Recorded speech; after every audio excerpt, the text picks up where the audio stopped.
Hello everyone, welcome back to the Saint Cyril channel. So the other day I was talking to someone about my faith, Christianity, and something really blew my mind with what they were saying, because it made absolutely no sense. I was told that because I am a devoted Christian, that I am weak-minded. Now, this made absolutely no sense to me, and I asked them why. They gave their reasons, and I was like, okay, but it still doesn't make sense. So I know it is a claim among non-believers to people that are religious, like regardless of what faith it is, they think that it's a crutch, like the religion is a crutch or it's a cope. Now, we're going to go through the things that this person said and refute them. I guess in some cases it could be a crutch, but that doesn't mean it is for everyone. To me, it makes them like it's the most logical choice to choose Christianity. So let's go into it. So this person claimed that because I'm devoted to a religion, that I'm more submissive and I'm more easy to manipulate or easy to sway, so to speak. But in the matter of fact, it's the complete opposite, because I'll explain, it's a fallacy to think that. And this is because the fallacy is that if we submit to one thing fully, that means we won't submit to other things. Just like if you had a girlfriend or a boyfriend and you're loyal to them, you submit to them, that doesn't make you more prone to submitting to other people and getting more girlfriends and boyfriends, because you're loyal and you're putting your 100% faith into that person, just like the religious person is putting their 100% faith and loyalty and submission into a religion. And usually the religions have moral codes and rules that they have to abide by, meaning they're always going to abide by those rules. So with that being said, there's no way that the religious person is going to submit to other people and be more manipulated. Because, for example, in Christianity, it's a common teaching to have your mind on guard for evil and manipulation and being swayed and submitting to other things that aren't God is a sin. We don't do that. So we're on guard in that sense, refuting that claim that we're more manipulatable.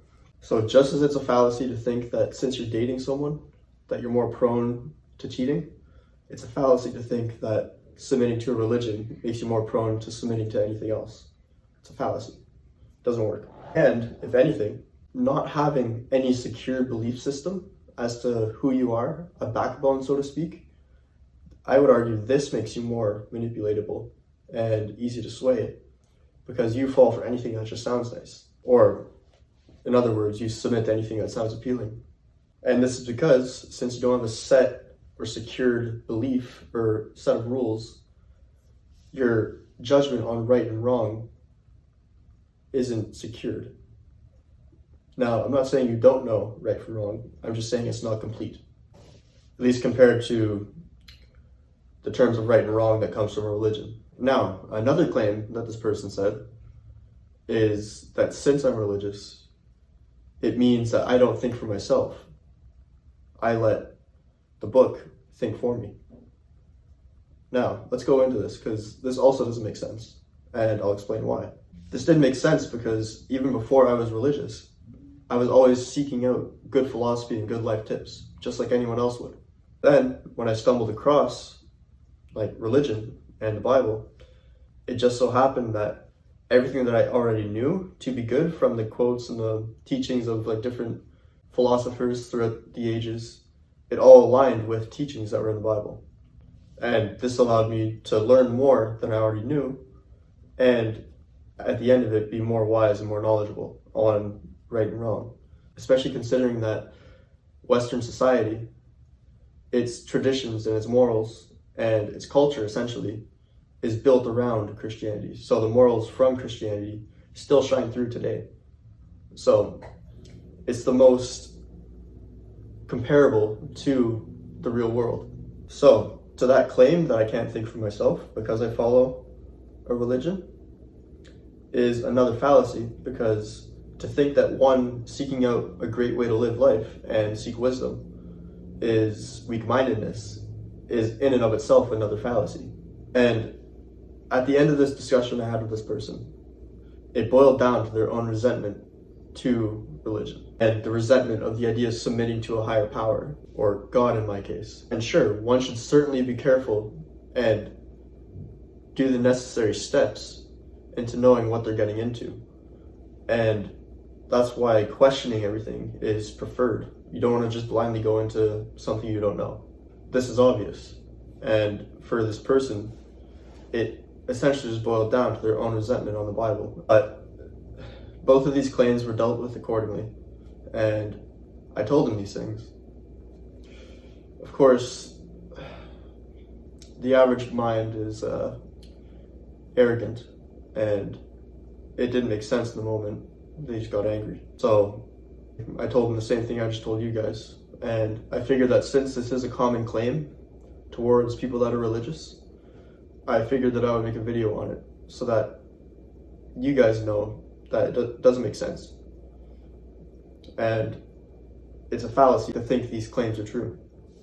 And for the people that got into a faith for it to be a crutch or cope, I'm sure, like, the people that did end up going into a religion, like, with not as much knowledge, still end up the same views and the same judgment as someone that's not manipulatable and someone that thinks for themselves. Especially because the nature of Christianity, it teaches to have good judgment and to question things and to know what you're doing and to be on guard.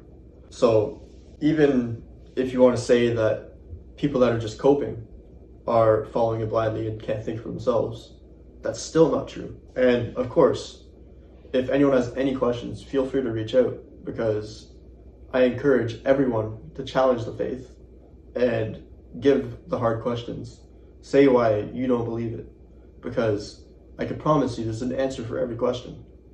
I've been questioning it very hard since my conversion, and I just keep blowing my mind as to what I'm figuring out. And you have to remember, I was born Catholic and then was nothing for a good 13 years. And then I came back to Christianity because I came to the conclusion that if there's a creator, it would make sense that this creator has a set way for humans to live. And that's exactly what a religion is. It's a creator telling people how they should live, so they don't end up killing each other and living in garbage societies. That's what got me back into the faith, and then me questioning everything and ensuring that I wasn't going back into Catholicism. That's what ensured my views and my knowledge and my seeking out of the answers to ensure that I wasn't being swayed or manipulated. I hope that makes sense, because to think that we're easily manipulated and easily swayed or can't think for ourselves doesn't make sense. We're humans. Of course we can think for ourselves. We can make judgments on right and wrong. The Bible is just a guideline, and it's up to our free will to abide by that guideline. So, like I said, if there's any questions, give me like the hardest questions, and I can promise you there's always going to be an answer. So I'll leave it at that, and thank you guys for tuning in. It was a good one. Definitely tune into the next one, and take care.